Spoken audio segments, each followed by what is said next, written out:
A questão da natureza humana. Há aqui algumas coisas em que as pessoas dizem assim, eles são pré-lapsarianos, pós-lapsarianos, e voltam aquelas palavras que ninguém entende nada. E alguns ficam olhando assim, são pós-lapsarianos, cuidado, mas não sabem nem o que é.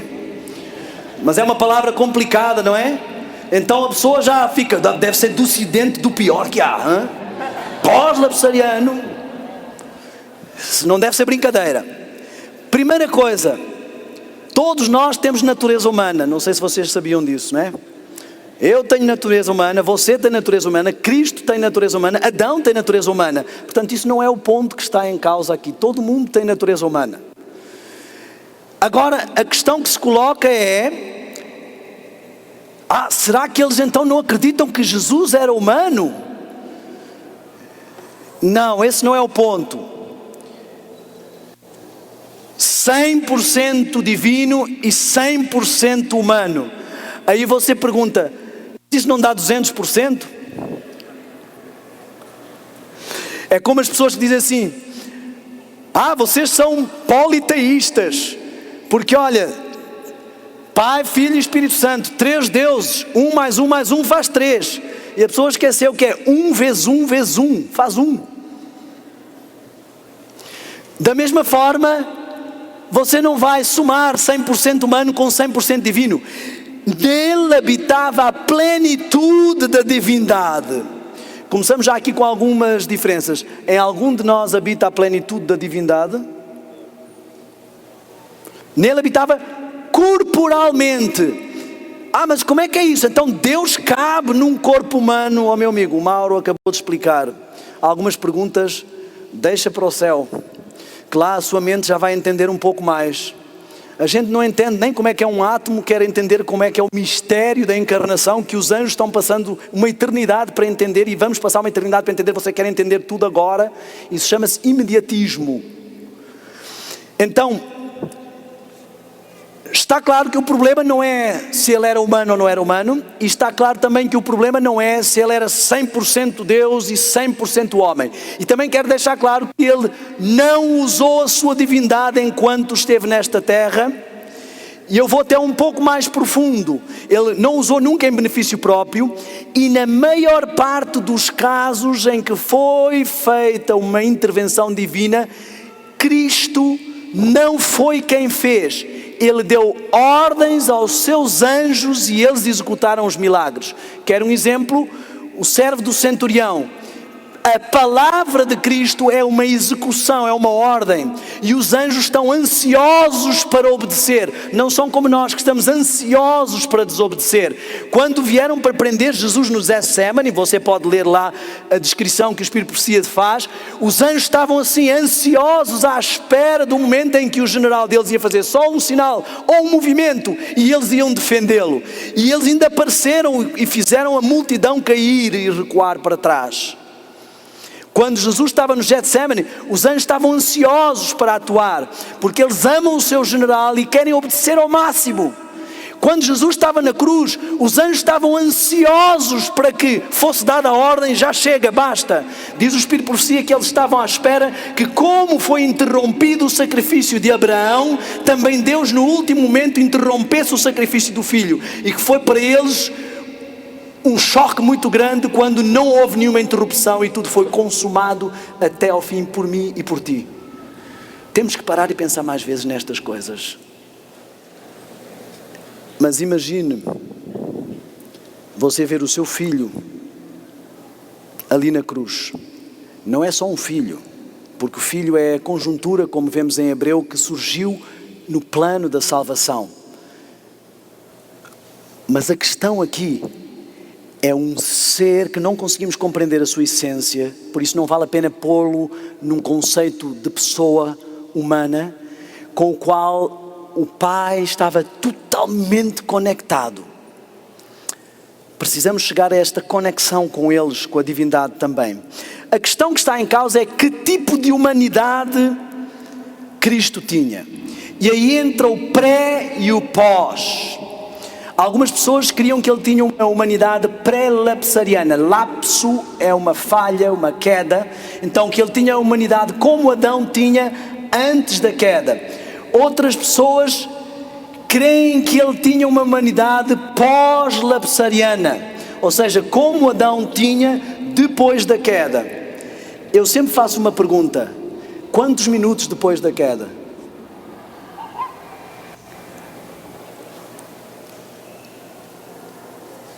Temos que abranger um pouco mais daquilo que estamos a falar.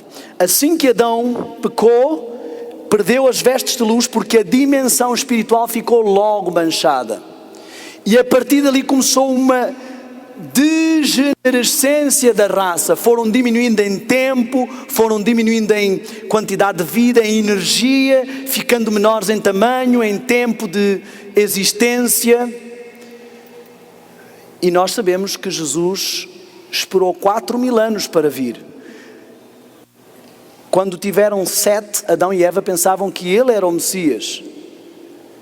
Por que é que Jesus esperou 4.000 anos para vir? O Espírito Profecia responde, diz que ele esperou para um momento em que a raça tinha atingido um ponto baixo da sua degradação e do trabalho do pecado. Mas Jesus faz isto por algumas razões. Mas antes eu queria prender-me um pouco na questão do pré e do pós. Eu pessoalmente não aprecio utilizar estas expressões. Eu sei que muitas pessoas as usam para facilitar e não estou condenando isso, até porque não sei se isso define bem o que se quer dizer, isso toda a gente entende, mas eu costumo colocar a questão: se alguém chegar e perguntar assim, a sua esposa Sara, ela é loira ou é ruiva? E eu disser assim, não, ela é morena. Não, responda à minha pergunta, ela é loira ou é ruiva? Às vezes nós polarizamos o que significa na mente daquele irmão pós-lapsariano, o que significa daquele irmão pré-lapsariano, o que é que ele realmente está a querer dizer com isso? Porque dentro do pós-lapsarianismo tem também diferenças de opinião quanto a pequenos detalhes. Dentro do pré também existem diferenças. Então, nem sempre um rótulo define tudo e não devíamos ter nenhum preconceito sobre isso. Já disse e volto a dizer que ser pós-lapsariano não é uma heresia. Alguns ramos do pós-lapsarianismo podem entrar em extremos de heresia, assim como alguns ramos do pré-lapsarianismo entram em extremos de heresia. Eu não estou defendendo nenhuma posição, porque eu não me considero com nenhum dos títulos, não me considero nem pós nem pré, mas o que eu quero dizer é exatamente isso. Não quero confundir, porque o Mauro vai, por exemplo, apresentar um estudo, e eu nunca ouvi esse estudo, mas eu tenho confiança nos que já vi do Mauro, que ele é uma pessoa que vai buscar sensatamente cada detalhe. Eu não sei qual é a opinião do Mauro em detalhe, nós nunca falámos sobre essa questão. Sabem porquê que nunca falámos sobre essa questão? Porque para nós não faz diferença nenhuma, o ponto que interessa é que Jesus é o nosso modelo. Se você tiver isso claro, que Jesus é o modelo que você deve imitar, que você deve refletir o caráter de Cristo, acredite no que quiser. Você ser pré-lapsariano e acreditar que ele era como Adão antes da queda, só vai complicar mais o seu trabalho. Mas se você, seja pré ou seja pós, não acredita que Jesus é o seu modelo, então você está numa heresia. Se você não acredita que deve imitar a Cristo, seja ele quem for e como for, você está numa heresia. Eu prefiro, em vez de falar de pré e pós-lapsariano, falar de uma coisa que eu não sei se você já pensou, seja você pré ou pós. O Jesus pré e pós-ressurreição. Você reparou que a natureza humana de Cristo é diferente antes e depois da ressurreição? Talvez isto ajude a esclarecer um pouco sobre que natureza ele tinha antes de morrer e ressuscitar e com que natureza ele ressuscitou. E há várias coisas que entram em conceitos estranhos. Quer ver? Uma formiga, quando foi criada no Éden, era perfeita? Sim ou não? Logo era ela do tamanho de Adão, certo? Ser perfeito não quer dizer que somos todos na mesma dimensão. Isso é um conceito grego de perfeição. um patamar climáxico que todos atingem aquele mesmo nível. Repara, nós vamos todos ressuscitar perfeitos, glorificados, cada um com o tamanho que tem agora. Adão vai olhar, como diz o Odair e a esposa, vão olhar e dizer: olha meu bem, que lindo, falam e tudo. Porque tão é o diminuído, mas vamos estar naquele tamanho, mas perfeitos. Só que Adão vai estar perfeito deste tamanho e nós perfeitos deste tamanho. E vamos todos crescer até à estatura de Adão durante a eternidade. E diz o Espírito de Profecia que Cristo é um pouco mais alto que Adão. Mas quando Cristo ressuscitou, estava com uma natureza glorificada, que certamente era semelhante à de Adão, e certamente diferente da que tinha antes de morrer, mas ele estava com o mesmo tamanho, para não chocar as pessoas. E ao ir para o céu, então, provavelmente assumiu o seu tamanho natural. Nós temos que ter abrangência, irmãos, para o que estamos a falar. Eu não quero tomar muito tempo com estas coisas, porque este não é o tema, mas é que não adianta falar de outras coisas sem falar disto. Então, nós temos uma natureza humana de Cristo antes da sua morte e outra natureza humana de Cristo depois da sua ressurreição. Logo, qual é a diferença? É muito simples, não vamos complicar, não precisamos de grandes estruturas teológicas para dissecar isto. Diz que ele era e veio em semelhança de carne pecaminosa, ou da carne do pecado, ou seja qual expressão vocês quiserem utilizar. Reparem, e diz também que ele é o segundo Adão. Logo, Cristo tinha que ter algo semelhante à carne do pecado e algo que o identifique com Adão. O que será isso? Eu não quero entrar em detalhes, poderemos falar sobre isso noutra altura, mas eu quero que entendamos uma coisa. O que é que Cristo tem em comum com o homem na sua natureza pecaminosa, e o que é que Cristo tem em comum com o homem segundo Adão, para ser o segundo Adão? Eu creio que o ponto que entra em maior divergência é se Cristo tinha tendência para o pecado ou não. Mas eu, para lhe mostrar como realmente isso não é importante para o contexto e não deveria afetar, porque eu vou-lhes dar uma dica. Sempre que há uma discussão, abra o olho. Algumas pessoas é assim: o assunto a discutir é este, então elas criam um problema aqui, ficamos debatendo aqui e nunca chegamos ali. O verdadeiro motivo porque as pessoas fazem tanto fuzuê com a natureza humana de Cristo é para ficarmos debatendo isso e nunca chegarmos a debater a vitória sobre o pecado. E se você cair na armadilha de ficar debatendo isso, você não vai chegar ao ponto que realmente interessa e estará gastando tempo. O que interessa realmente é Cristo como nosso exemplo e modelo de caráter. Eu daria um exemplo que ajuda a entender. Imagine 2 carros do mesmo modelo. O seu carro e o carro de Cristo. Semelhantes, mas tem uma diferença. O seu carro está todo batido. O carro de Cristo não tem nenhuma moça. E agora, Cristo lhe pede assim: eu não estou pedindo que você endireite todas as suas moças, eu só quero que você me siga e venha atrás de mim. Por onde eu for, você vai. Eu vou cuidar das moças. O que é que interessa se o seu carro tem moça ou não? É só segui-lo, imitá-lo. Ele vira para a esquerda, você vira para a esquerda. Ele acelera, você acelera. Ele reduz, você reduz. Isto é só um pequeno exemplo que pode ajudar a entender. Então, ainda que não entenda como funciona o meu carro, eu consigo entrar, dar a chave e avançar. Ainda que não entendamos tudo sobre o mistério da encarnação e sobre a natureza de Cristo, conseguimos desfrutar de conviver com Cristo, criar intimidade com Cristo, imitar a Cristo e deixar Cristo atuar na nossa vida. E isto é o ponto, e poderemos chegar a refletir a Cristo se deixarmos estas coisas acontecerem. Mas eu queria que ficasse claro uma coisa: seja qual for a natureza de Cristo, eu não posso deixar de dizer uma outra coisa.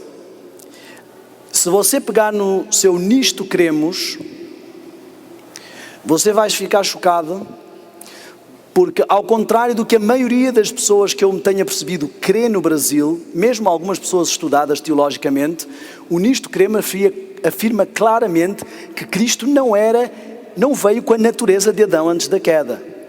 Eu sei que muitos podem pensar que esta é a posição oficial da igreja, porque a maior parte das pessoas com quem eu tenho convivido no Brasil crê nisso. Mas na realidade, leia no Nisto Cremos, por volta das páginas 60 e pouco, tem ali a humanidade de Cristo, a natureza humana, Cristo Filho, Deus Filho. Leia o que está lá dizendo. Se quiser eu mando até informação também sobre isso. Mas como o tema vai ser avançado noutro seminário, eu não quero entrar muito nesse aspecto. Eu quero dizer o seguinte: o Congresso MV não tem uma formatação de posição teológica sobre isto. Poderemos ter diferenças de opinião entre pessoas que estão aqui, entre eu e pessoas da liderança. Não faz nenhuma diferença isso, porque estamos conciliados com uma coisa: Ele é o nosso modelo, Ele é o nosso exemplo e é aquele que temos que imitar. Ele esperou 4.000 anos porque o objetivo dele não era só provar que Adão podia ter obedecido à lei, mas esperou o tempo suficiente para poder ser um exemplo mais próximo de nós. Se você quiser encontrar desvantagens, sempre vai encontrar o irmão que é coxo, não tem uma perna, e vai dizer assim: olha, Cristo infelizmente não é o meu modelo, porque ele veio com 2 pernas, eu só tenho uma perna, então eu não vou poder imitá-lo. Outra pessoa vai dizer assim: olha, mas Cristo era homem, eu sou mulher, eu não vou poder imitá-lo. Cristo não tinha que vir necessariamente igual para poder ser um modelo a imitar. E eu vou lhe perguntar uma coisa, dou-lhe algo e ponho assim na sua mesa e digo: olha, toma aqui um modelo, isto não dá para imitar, mas é um modelo. Faz algum sentido? Eu dou-lhe uma coisa que serve para modelo, mas que não vai nunca você imitar. Mas outras pessoas vão dizer assim: mas quem é que vai ser como Cristo? Olhem, os anjos são perfeitos, não há nenhum que seja como Cristo. Cristo continua a ser o seu modelo e todos continuam a crescer. Mesmo que exista um patamar de perfeição que alcancemos nesta terra, ainda vamos continuar a crescer. As pessoas perfeitas continuam também a desenvolver-se. No céu vamos desenvolver-nos para sempre. Então, as pessoas, eu vou ser sincero, vocês me desculpem, mas eu acho que em muito caso as pessoas estão arranjando desculpa para não imitar a Cristo. Arranjando conversa, argumento, para continuar na sua vida e condescender com os seus apetites, para não ter que imitar o modelo. Reparem, quando eu faço um molde daqueles de gesso, eu crio um molde e ponho bocados de gesso lá dentro, deixo secar e tiro. Nunca na vida, aqueles pedaços de gesso que eu faço ficam iguais ao modelo. O modelo é sempre mais perfeito, mas continuam a ser bem semelhantes e toda a gente vê que é a mesma coisa que estamos ali a falar. Quando eu me olho no espelho, o meu reflexo nunca é tão bonito como eu, mas continuo vendo que sou eu que estou ali. Certo? Então, Cristo não está pedindo que sejamos iguais a Ele. Cristo está dizendo assim: tal como eu me fiz semelhante a você, eu quero que você seja semelhante a mim, que reflita a minha imagem e o meu caráter de obediência ao Pai. Tal como eu me submeti ao meu Pai, apesar de estar no mesmo nível, que você se submeta ao nosso Pai, meu Pai e vosso Pai. Quero também esclarecer uma coisa: tanto um Cristo pré-lapsariano como um Cristo pós-lapsariano são passíveis de pecar. Qualquer ser humano pode pecar, tem a possibilidade de pecar. Cristo podia pecar, Adão podia pecar, tanto que pecou, qualquer um de nós pode pecar.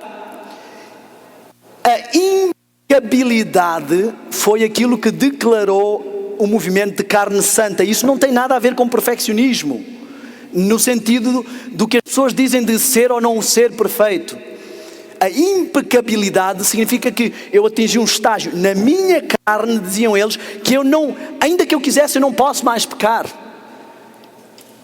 Adão podia pecar, estava perfeito. Está provado que até os seres perfeitos podem pecar. Portanto, o facto, mesmo que Jesus viesse perfeito, isso não quer dizer que ele não pudesse pecar. Então continua a ser um exemplo para mim.